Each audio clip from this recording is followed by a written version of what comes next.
பேசப்பட்ட இந்த தீர்மானம் ஒட்டுமொத்த தமிழக மக்களின் வாழ்வாதாரத்தைக்கும் மிக முக்கியமான ஒரு தீர்மானம். எனவே இதை யாரும் மறுக்கப் போவதும் இல்லை, ஏற்காமல் விடப் போவதும் இல்லை.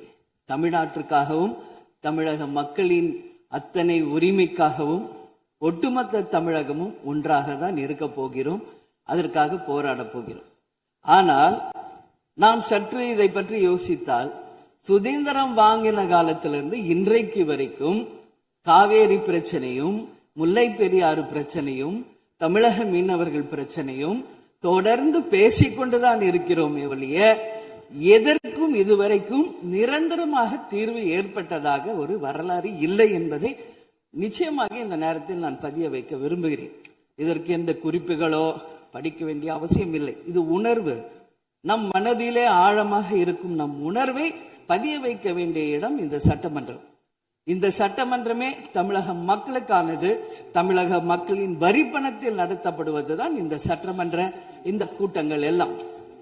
அப்படி இருக்கையில் தமிழக மக்களின் உரிமையை நாம் ஒவ்வொரு முறையும் நம்மை சுற்றி இருக்கின்ற மாநிலங்களிடம் போய் கேரளா, கர்நாடகா, ஆந்திரா, இன்னொரு பக்கம் மீனவர்களுக்காக ஸ்ரீலங்கா என்று தொடர்ந்து கேட்டுக்கொண்டுதான் இருக்கிறேமே ஒழிய தன்னிறைவு பெற்ற ஒரு மாநிலமாக தமிழ்நாடு என்றைக்கு வரப்போகிறது என்பதை தான் நான் இந்த நேரத்தில் சிந்திக்கிறேன்.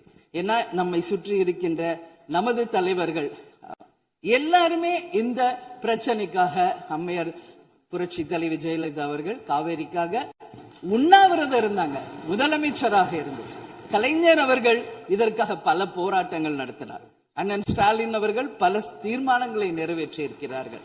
அது மட்டும் இல்லை, இதுவரைக்கும் முதல்வராக இருந்த அத்தனை பேருமே இதற்காக நாம பேசி இருக்கிறோம், போராடுகிறோம், சட்ட ரீதியாக நாம் அதற்கான தீர்வுகளை காண்கிறோம். அது மட்டும் இல்லை, காவிரி மேலாண்மை ஆணையம் ஒரு தீர்ப்பு சொல்றாங்க, உச்ச நீதிமன்றம் ஒரு தீர்ப்பு சொல்றாங்க. எதுவும் பேசியும் இதுவரைக்கும் தீர்வு இல்லை. இப்பொழுது முதல்வராக பதவியேற்றிருக்கும் சிவகுமார் அவர்கள் சொல்றாரு, நாங்க பேச தயாராக இருக்கிறோம் என்று.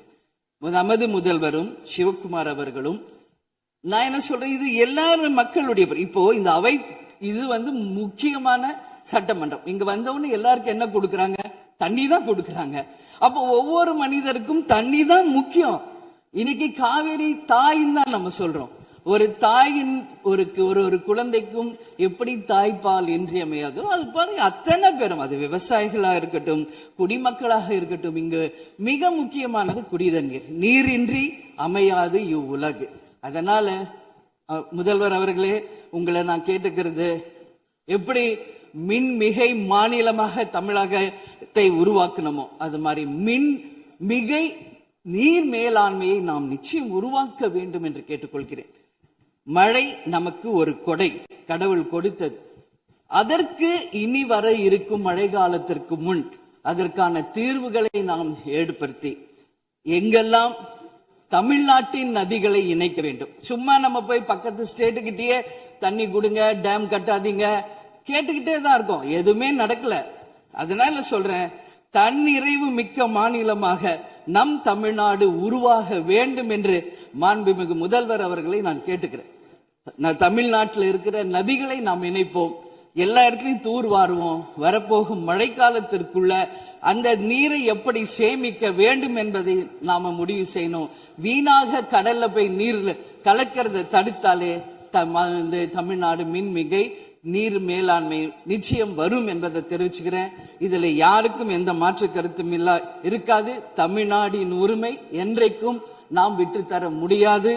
முன்னொரு காலம் புரட்சி கலைஞர் கேப்டன் எதிர்கட்சி தலைவராக இருந்தபோது தமிழகத்தின் பிரச்சனைக்காக அனைத்து கட்சியும் ஒன்று திரட்டி டெல்லிக்கு சென்று பிரதமரை சந்தித்து தமிழக மக்கள் சார்பாக கோரிக்கை வைத்தார். அதுபோல் தேவைப்பட்டால் அனைத்து கட்சியையும் நீங்கள் ஒன்றாக அழைத்து சென்று தமிழக மக்களின் உரிமையை நிலையாக உறுதியாக நீங்கள் நிலைநாட்ட வேண்டும் என்பதை நான் கேட்டுக்கொள்கிறேன்.